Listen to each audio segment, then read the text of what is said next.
तू कब रुकेगा? महात्मा बुद्ध जंगल से होकर जा रहे थे कि किसी ने आवाज दी, है रुक जा। गौतम बुद्ध रुके और पीछे देखने लगे। तभी उन्हें एक वृक्ष की ओट से एक लुटेरा निकलकर उनके सामने आया। उस लुटेरे को देखकर बुद्ध बोले, अरे मैं तो रुक गया, लेकिन तू कब रुकेगा? लुटेरा बोला, तू कहना क्या चाहता है? बुद्ध बोले, यही कि मैं तो ज्ञान प्राप्त कर सांसारिक बंधनों से मुक्त हो गया हूं, लेकिन तू ये लूटपाट कब बंद करेगा? बुद्ध की यह बात उस लुटेरे पर जादू सा कर गई। उसके बाद से उसने लूटपाट बंद कर बुद्ध का शिष्यत्व ग्रहण कर लिया। स्टोरी 2. महात्मा बुद्ध की सिख। एक स्त्री का एक ही बेटा था, वह भी मर गया तो रोती बिलखती वह महात्मा बुद्ध के पास पहुंची और उनके पैरों में गिरकर बोली, महात्मा जी, आप किसी तरह मेरे लाल को जीवित कर दें। महात्मा बुद्ध ने उसके प्रति सहानुभूति जताते हुए कहा, तुम शोक न करो। बुद्ध ने उस महिला को सत्य बताने के लिए सराहना देते हुए कहा, मैं तुम्हारे बेटे को जीवित कर दूंगा, लेकिन एक शर्त है कि तुम किसी ऐसे घर से भिक्षा के रूप में कुछ भी मांग लाओ जहां किसी व्यक्ति की कभी मृत्यु न हुई हो। उस स्त्री को कुछ तसल्ली हुई और दौड़कर गांव पहुंची। अब वह ऐसा घर खोजने लगी जहां किसी की मृत्यु न हुई हो। बहुत ढूंढा, लेकिन ऐसा कोई घर उसे नहीं मिला। वह निराश होकर महात्मा बुद्ध के पास आई और वस्तुस्थिति से अवगत कराया। तब बुद्ध बोले, ये संसार चक्र है, यहाँ जो आता है उसे एक दिन अवश्य ही जाना पड़ता है। तुम्हें इस द्वैत को धैर्यता से सहन करना चाहिए। तब महिलाओं को बुद्ध के वचन समझ आए और उस महिला ने फिर बुद्ध से संन्यास लिया और मोक्ष की राह पर चलने लगी। स्टोरी 3। ऐसा सभी के साथ होता है। एक दिन सिद्धार्थ ने अपने सारथी छंदक को नगर भ्रमण के लिए चलने को कहा। छंदक ने तुरंत राजकुमार के प्रिय घोड़े कंथक को तैयार किया। उस पर राजकुमार को सवार कराकर वह नगर भ्रमण के लिए चल पड़ा। राजा शुद्धोधन ने ऐसा प्रबंध कराया था कि राजकुमार को मार्ग में कोई करुणाजनक दृश्य दिखाई न दे, ताकि उसके मन में विरक्ति की भावना उत्पन्न न हो। जिस मार्ग से उन्हें जाना था उसे स्वच्छ करके सजाया गया था। उस मार्ग पर दोनों ओर सुंदर सुंदर लड़के लड़कियां खड़े थे। जब सिद्धार्थ उनके पास से गुजरते तो वे उन पर फूल बरसाते। कहीं दुख या कष्ट का नाम भी दिखाई नहीं दे रहा था। राजकुमार सिद्धार्थ भी उस समय प्रसन्न दिखाई दे रहे थे। एकाएक उनकी दृष्टि कहीं दूर उठ गई। एक झुकी हुई कमर वाला वृद्ध व्यक्ति उन्हीं की ओर चला आ रहा था। उसका मुंह झुर्रियों से भरा हुआ था, आंखें अंदर को धंसी हुई थी, हाथ पैर कांप रहे थे। वह लाठी का सहारा लेकर बड़ी मुश्किल से चल पा रहा था। जरा उधर देखो, छंदक सिद्धार्थ ने उस वृद्ध की ओर संकेत करते हुए कहा, उस आदमी की ओर जिसकी कमर झुकी हुई है। मुझे बताओ कि उसे क्या हो गया है? वह इतना असुंदर क्यों है? वह ठीक से चल क्यों नहीं पा रहा? राजकुमार, छंदक ने उत्तर दिया, वह व्यक्ति बूढ़ा हो गया है। उसकी आयु अधिक हो गई है। अधिक आयु हो जाने पर व्यक्ति ऐसा ही हो जाता है। तो क्या आयु अधिक हो जाने पर मैं और यशोधरा भी ऐसे ही हो जाएंगे? सिद्धार्थ ने चिंतित स्वर में पूछा, हम भी बूढ़े हो जाएंगे, हम भी असुंदर हो जाएंगे, हम भी ठीक से नहीं चल पाएंगे। सच यही है राजकुमार, छंदक ने उत्तर दिया, ऐसा सभी के साथ होता है। बूढ़ा हो जाने पर मनुष्य की यही दशा होती है। शरीर इसी प्रकार कमजोर और असुंदर हो जाता है। सिद्धार्थ की सारी प्रसन्नता छूमंतर हो गई। उन्होंने छंदक को महल लौट चलने की आज्ञा दी। जब सिद्धार्थ अपने महल पहुंचे तो उन्होंने यशोधरा को अपनी प्रतीक्षा करते हुए पाया। उन्हें उदास देखकर यशोधरा ने पूछा, क्या बात है स्वामी, क्या आप थक गए हैं? नहीं यशोधरा, सिद्धार्थ ने एक लंबी सांस लेकर उत्तर दिया, मैं थका हुआ नहीं हूं। बात यह है कि आज मैंने एक ऐसे व्यक्ति को देखा जो बहुत कमजोर था। उसका पूरा शरीर कांप रहा था, उसकी आंखें झुकी हुई थी और वह सुंदर हो गया था। छंदक कहता है, वो बूढ़ा हो चुका है। बूढ़ा हो जाने पर ऐसा ही होता है। ये देखकर मेरा मन उदास हो गया। इस प्रकार तो मेरी दशा भी आगे चलकर ऐसी ही हो जाएगी। आप व्यर्थ ही दुखी हो रहे हैं। यशोधरा ने कहा, छोड़िए इस बात को, आप अपने मनोरंजन कक्ष में जाइए। पिताजी ने आपके मनोरंजन के लिए खास नर्तकी और गायिका को बुलाया है। आप वहां जाकर मनोरंजन कीजिए, आपकी सारी उदासी दूर हो जाएगी। यशोधरा की बात मानकर सिद्धार्थ मनोरंजन कक्ष में चले गए। वहां नर्तकी और गायिका ने अपनी कला का भरपूर प्रदर्शन किया।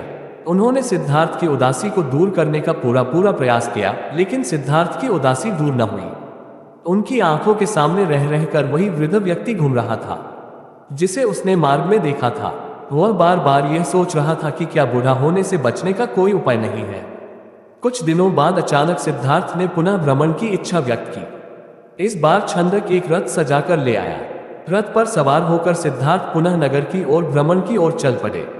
इस बार छंदक पूरा प्रयास कर रहा था कि राजकुमार को कोई करुणाजनक दृश्य दिखाई न दे, लेकिन जो होना होता है वह होकर ही रहता है। मार्ग में सिद्धार्थ को एक रोगी व्यक्ति दिखाई दिया। वह रोग के कारण कराह रहा था। सिद्धार्थ ने तत्काल रथ रुकवाया और छंदक से पूछा, इसे क्या हो गया है? यह इस प्रकार कराह क्यों रहा है? राजकुमार, छंदक ने उत्तर दिया, इसे रोग ने घेर रखा है। ये रोग के कष्ट को सहन नहीं कर पा रहा, इसी कारण कराह रहा है। परंतु इसे रोग ने क्यों घेर लिया? सिद्धार्थ ने आश्चर्य से पूछा। छंदक ने उत्तर दिया, रोग तो बड़े बड़े स्वस्थ व्यक्तियों को भी घेर लेता है, उन्हें भी रुला देता है। इसमें आश्चर्य की कोई बात नहीं है। अपने जीवन काल में कोई न कोई रोग लगभग प्रत्येक व्यक्ति को हो जाता है। ओह, सिद्धार्थ बदबदाए, तो रोग भी मनुष्य को कष्ट पहुंचाते हैं। इनसे भी मनुष्य नहीं बच सकता, मैं भी नहीं बच सकूंगा। जब मुझे भी कोई रोग हो जाएगा तो मैं इसी तरह दर्द से कराहूंगा। छंदक ने रथ को आगे बढ़ाया। थोड़ा आगे चलने पर सिद्धार्थ को एक शव यात्रा जाती हुई दिखाई दी। उन्होंने पुनः छंदक से प्रश्न किया, ये कैसा दृश्य है? 4 व्यक्ति अपने कंधों पर किसे लेकर जा रहे हैं? इनके पीछे कुछ लोग रोते हुए क्यों जा रहे हैं? राजकुमार, छंदक ने उत्तर दिया, ये व्यक्ति मर गया है, ये चारों इसके संबंधी है। ये इसके शव को उठाकर शमशान में ले जा रहे हैं। जो पीछे पीछे रोते हुए जा रहे हैं वे इसके कुटुंब के लोग हैं। शमशान में इस मृतक शरीर को जला दिया जाएगा। ये व्यक्ति मर क्यों गया? सिद्धार्थ ने अगला प्रश्न किया। छंदक ने कहा, मृत्यु इस संसार का एक अटल सत्य है। मृत्यु ने आज तक किसी को नहीं छोड़ा। कोई भी व्यक्ति किसी भी समय मर सकता है। यह सुनकर सिद्धार्थ का दिमाग घूम गया। वह ठंडी सांस लेकर सोचने लगे, क्या इसी को जीवन कहते हैं, जिसमें मनुष्य को तरह तरह के रोग घेर लेते हैं, जिसमें कभी भी मृत्यु का आगमन हो सकता है। मनुष्य जब बूढ़ा हो जाता है तो वह दुर्बल और असहाय हो जाता है। उसके शरीर को जलाकर भस्म कर दिया जाता है। क्या जीवन के इन भयानक दुखों से छुटकारा नहीं मिल सकता? इसका कोई तो उपाय होगा। सिद्धार्थ मन ही मन ऐसा सोच रहे थे कि तभी उन्हें एक सन्यासी दिखाई दिया। उसने भगवा वेश धारण कर रखा था। साधना और तपस्या के कारण उसका मुख मंडल चमक रहा था। उसके होंठ मुस्कुरा रहे थे। सिद्धार्थ को वह संसार का सबसे प्रसन्न व्यक्ति दिखाई दिया। उन्होंने पूछा, छंदक, ये स्वस्थ और तेजस्वी व्यक्ति कौन है? यह एक सन्यासी है। छंदक ने उत्तर दिया, इसने संसार के सभी सुख त्याग रखे हैं। इसने संयम द्वारा अपनी इंद्रियों को वश में कर रखा है। यह अपने ईश्वर की तपस्या साधना करता है, इसलिए ये स्वस्थ, निरोग व सुंदर है। तपस्या के कारण ही इसका मुखमंडल चमक रहा है। सिद्धार्थ को जैन से अपने सभी प्रश्नों के उत्तर मिल गए। वह एकदम शांत हो गए। उस सन्यासी के दर्शन मात्र से ही उसके मन का सारा क्लेश दूर हो गया। उसने मन ही मन सोचा, रोग, बुढ़ापा तथा जन्म मरण के कष्ट से छुटकारा पाने का उपाय संयम, त्याग तथा तपस्या है। जीवन का सार सत्य की खोज करना है। संसार के सभी सुख नकली है। मैं अब इन झूठे सुखों में नहीं फंसूंगा। मैं उस तेजस्वी सन्यासी की तरह बनूंगा। रथ अपने पूरे वेग से दौड़ता रहा और उससे भी अधिक वेग से दौड़ता रहा सिद्धार्थ का मन। उसे बार बार उस सन्यासी का ध्यान आता था। उनके मन में विरक्ति की भावना बती ही जा रही थी। जब सिद्धार्थ राजमहल में लौटे तो उन्हें एक शुभ समाचार मिला। यशोधरा ने स्वस्थ व सुंदर पुत्र को जन्म दिया था। दास दासियों ने सिद्धार्थ को घेर लिया और उन्हें बधाइयां देने लगी। उन्हें यह आशा थी कि सिद्धार्थ से उन्हें पुरस्कार मिलेगा, लेकिन सिद्धार्थ पर इस शुभ सूचना का कोई प्रभाव दिखाई न दिया। चारों ओर हर्ष का सागर लहरा रहा था। पूरे राजमहल में बधाइयों के स्वर गूंज रहे थे। वहां राजा शुद्धोधन व रानी प्रजावती तो प्रसन्नता से पागल हुए जा रहे थे। वे बधाई देने वाले को मून मांगा पुरस्कार दे रहे थे।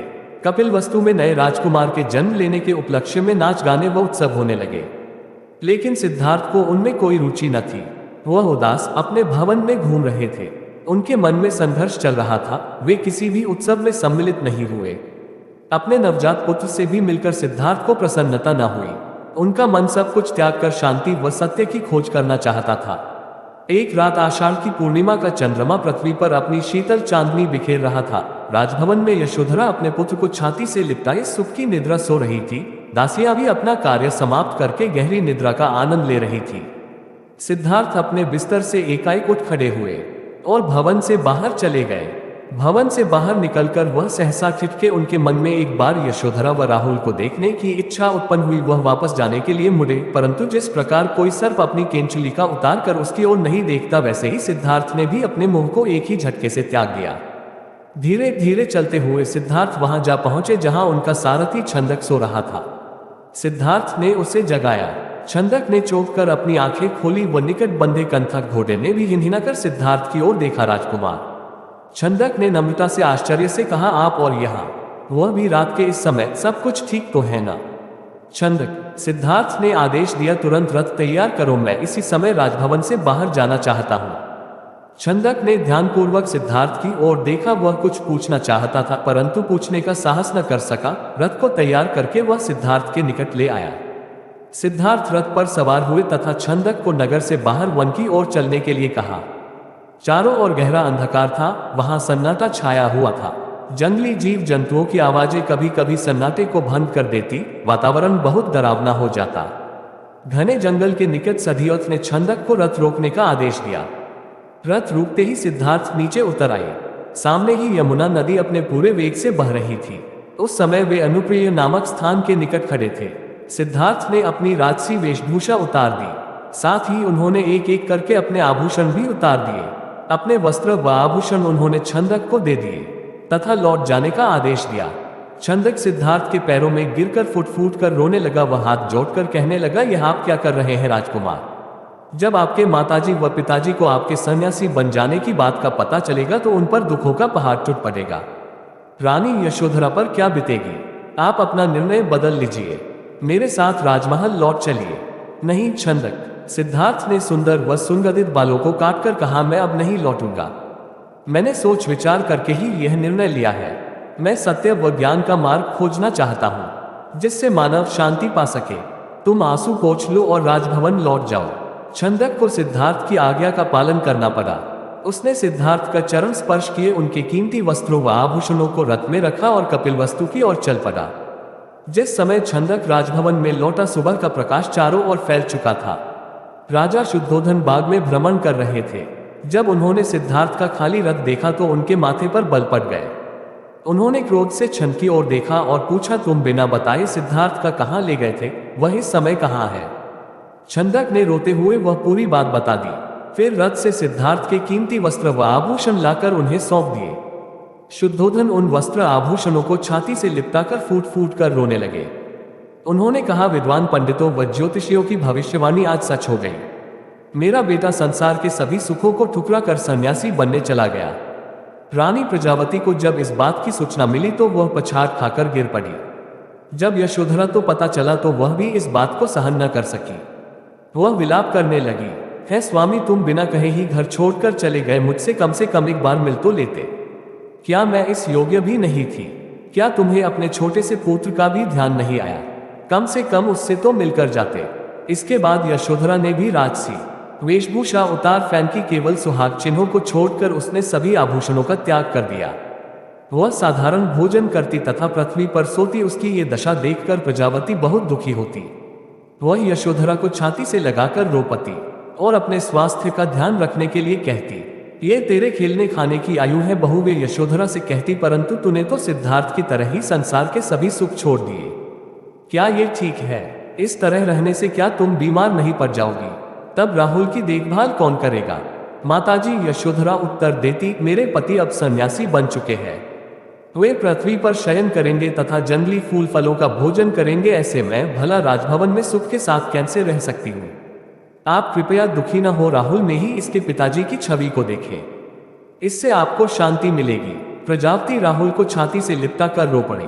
सिद्धार्थ के चले जाने के बाद कपिलवस्तु का हर व्यक्ति उदास हो गया। राजमहल में तो दुख का साम्राज्य ही स्थापित हो गया। ऐसे में केवल नन्हे राहुल की किलकारियां ही राजमहल में गूंजती तथा सबका मन बहलाती।